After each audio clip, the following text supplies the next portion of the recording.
Bacaan dari surat pertama Rasul Paulus kepada jemaat di Korintus.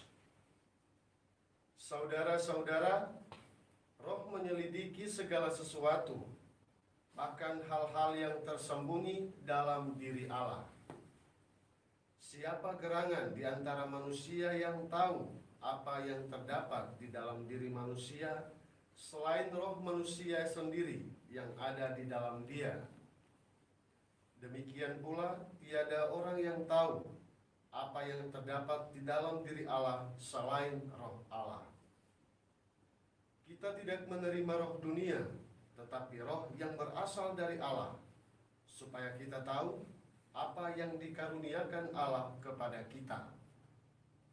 Dan karena kami menjelaskan hal-hal rohani kepada mereka yang mempunyai roh, kami berbicara tentang karunia-karunia Allah dengan perkataan yang diajarkan kepada kami, bukan oleh hikmat manusia, tetapi oleh roh.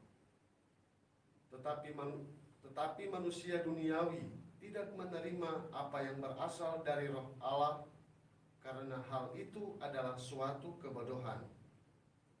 Ia tidak dapat pula memahaminya, sebab hal itu hanya dapat dinilai secara rohani.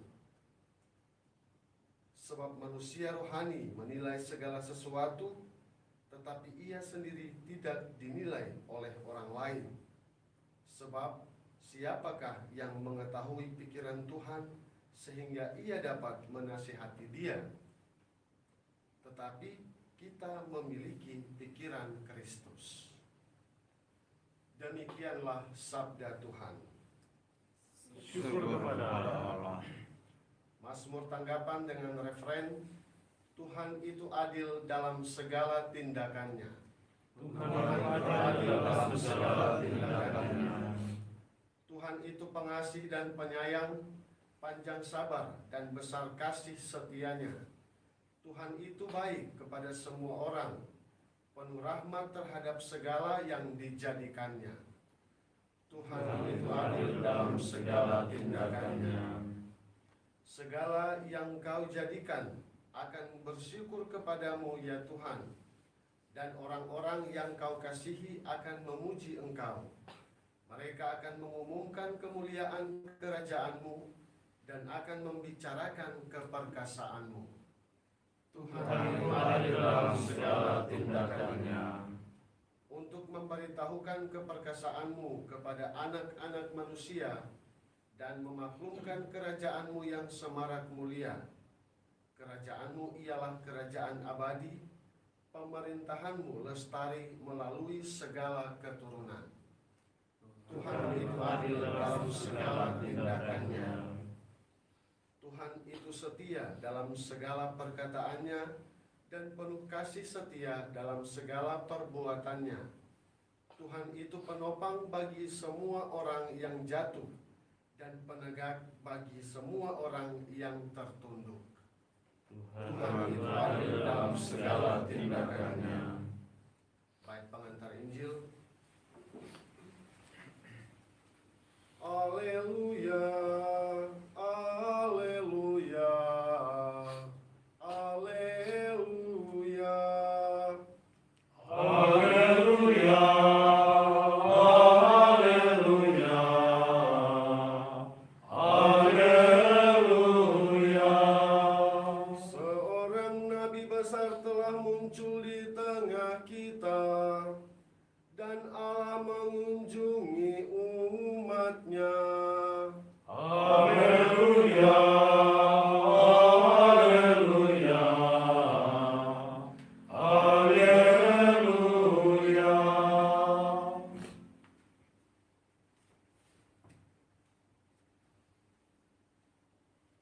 Tuhan sertamu. Dan sertamu juga. Inilah Injil Yesus Kristus menurut Santo Lukas. Dimuliakanlah Tuhan. Sekali peristiwa, Yesus pergi ke Kapernaum, sebuah kota di Galilea. Di situ ia mengajar pada hari-hari Sabat.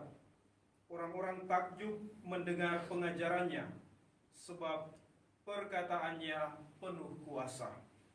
Di rumah ibadat itu ada seorang yang kerasukan setan. Ia berteriak dengan suara keras, "Hai engkau Yesus orang Nazaret, apa urusanmu dengan kami? Engkau datang hendak membinasakan kami? Aku tahu siapa engkau, engkaulah yang kudus dari Allah." Tetapi Yesus menghardik dia, katanya, "Diam, keluarlah daripadanya." Maka setan menghempaskan orang itu ke tengah orang-orang banyak, lalu keluar daripadanya, dan sama sekali tidak menyakitinya. Semua orang takjub dan berkata satu sama lain, "Alangkah hebatnya perkataan ini. Dengan penuh wibawa dan kuasa, ia memberi perintah kepada roh-roh jahat, dan mereka pun keluar." Maka tersiarlah berita tentang Yesus kemana-mana di daerah itu. Demikianlah Injil Tuhan. Terpujilah Kristus.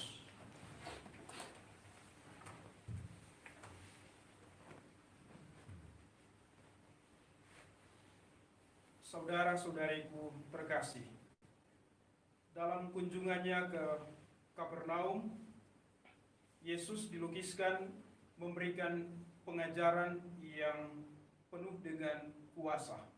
Ia juga mengusir roh-roh jahat, dan juga pengajarannya itu dan juga dengan tindakannya itu kemudian membuat banyak orang takjub kepadanya. Ini menunjukkan dan menjadi tanda bahwa Yesus penuh dengan kuasa Roh Kudus, dan karena dipenuhi dengan Roh Kudus, maka daya atau kuasa roh jahat dapat ditaklukkan. Ini menjadi pesan bagi kita semua. Jika kita membawa atau memiliki roh yang sama di dalam hati dan diri kita, kita juga sekurang-kurangnya punya 3 keutamaan. Kita juga akan membawa orang pada sukacita, kita juga akan membawa rahmat kesembuhan kepada orang lain, dan kita pun akan menghantar orang kepada Tuhan. Bacaan-bacaan pada hari ini juga mengingatkan kita semua untuk menyadari bahwa kita ini adalah tempat kediaman Allah. Kita adalah bait Roh Kudus, dan karena itu pesan penting bagi kita semua adalah kita menyadari dengan sungguh bahwa diri kita, seluruh diri kita adalah tempat di mana Allah kemudian menunjukkan kasih kepada kita sendiri, tetapi juga bagi orang lain yang tinggal bersama-sama dengan kita. Dan kita juga diundang oleh Tuhan untuk senantiasa membersihkan hati dan diri kita, supaya Allah selalu bersemayam di dalam hati kita. Jika kita menyiapkan hati dan diri kita untuk menjadi tempat kediaman Allah, maka roh yang bersemayam di dalam hati kita itu akan memberi pengertian kepada kita dan kepada orang lain ketika kita memberikan pengajaran dan kesaksian hidup kita, dan juga roh itu akan senantiasa menjadikan kita manusia rohani. Semoga dalam perjalanan kehidupan kita, kita senantiasa membuka hati dan diri kita dibimbing oleh Roh Kudus. Rahmat Allah menolong kita. Amin.